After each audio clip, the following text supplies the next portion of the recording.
That's it, the deal has been done. The ex-director of elite football from England is now the new sporting director of Newcastle United. So Dan Ashworth, he resigned from Brighton back in February, but due to contractual obligations he was on gardening leave. But in the last couple of days a deal has been struck between the two clubs for a compensation settlement of believed to be about around £5 million to bring him to Newcastle United. And Newcastle have made a statement to say that the details of that are confidential, but they're delighted to welcome on board. But who is Dan Ashworth and what's his job exactly going to be? What's he going to bring to the club, and is anything going to change?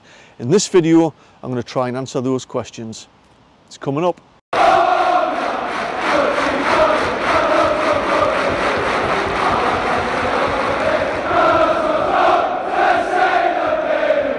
Back in October, when the Saudi Arabian PIF, Amanda Staveley and Jamie Rubin bought Newcastle United from Mike Ashley, Amanda Staveley was interviewed, whereby she set out the vision of the owners and how passionate they were to bring success to Newcastle United in our particular fan base.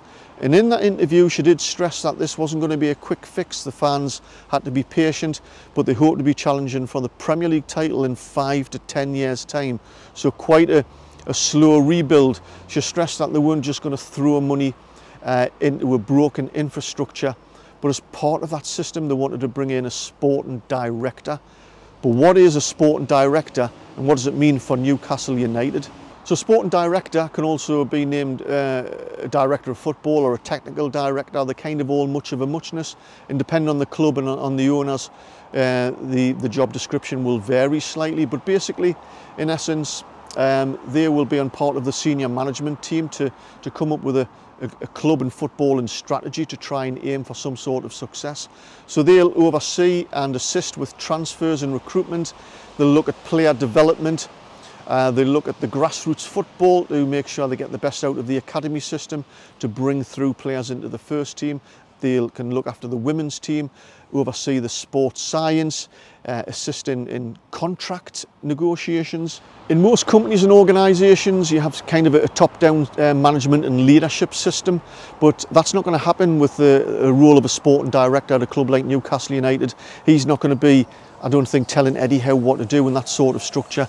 You can see Dan Ashworth as a kind of the middle of a wheel, where he's going to kind of oil this wheel to make sure all the different departments are working optimally to get the best out of all the different departments. Dan Ashworth is going to develop and embed a progressive, sustainable and hopefully a winning team for the next few years. He's kind of going to overhaul the whole system so that we have a successful men's and women's first team. If you'd like to see more videos like this and be notified the moment I release the next one, make sure you hit the subscribe button. Dan Ashworth was at England, and he was in the England setup between 2012 and 2018, 6 years, where he was helping Gareth Southgate turn the England team into the world-class outfit that they are today.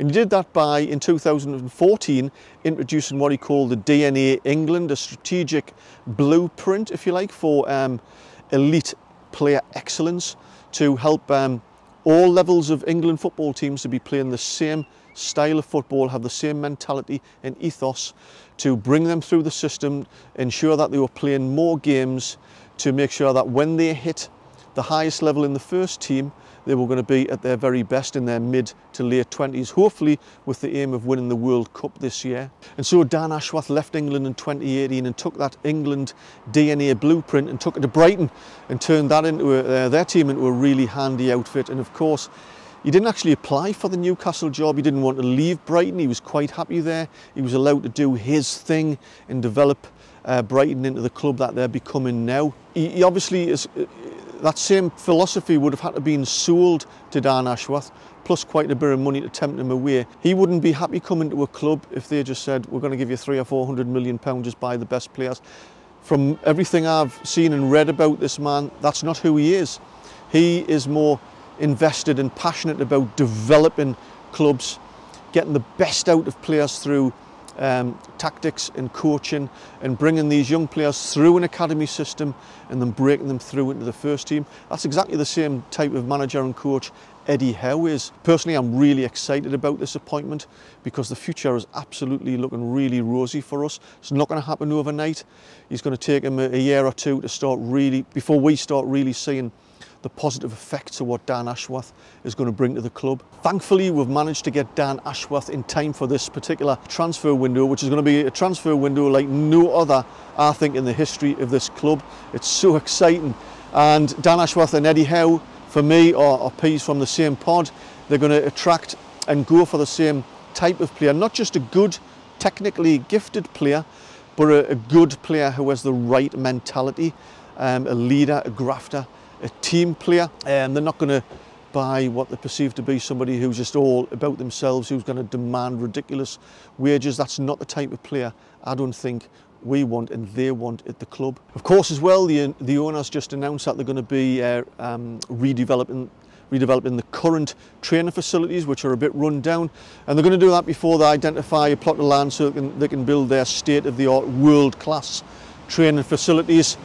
But I bet you the whole club, from the youth academy, the first team, all the support departments, the sports science and psychology, the women's team, I bet everybody is absolutely buzzing about what's going on at the club now with the survival in the Premier League, with Eddie Howe, the direction of the club, and now getting a man of Dan Ashworth's calibre at Newcastle United. It's just getting better and better. So there you have it in this little short video. I hope I've explained a little bit about who Dan Ashworth is, what his job's going to be, and how things are going to change for Newcastle United for the better, in my opinion.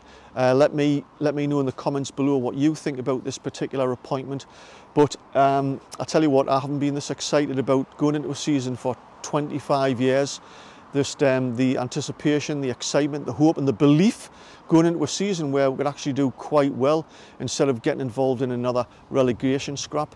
Where we're going to finish, I mean, I'd like to think that the owners will probably have a modest target this season. I mentioned in a video a couple of days ago, probably round about 8th, probably round about 60 points. I always think it's better to undersell than overachieve, rather than say, right, the target's Europe, and then you kind of can set the team up to fail, because football's a funny old game. And I hear comments about, you know, if Newcastle don't qualify for Europe, then Eddie Howe might be on his way. I've heard nothing to suggest from the owners in the club that anything like that would happen. They love Eddie Howe, and for me, he's here for the long term, unless we have some sort of catastrophic season next season. I can't tell you how excited I am about this new season coming up. So anyway, if you like the video, give us a thumbs up. Don't forget to leave your comments below. Let me know who you think we're going to sign in the summer. Certainly we need a priority as a centre forward, a permanent left back, probably a centre half and a goalkeeper. They may make one or two other additions to that if the price is right and the players are right. But yeah, let me know, and until next time, catch you later.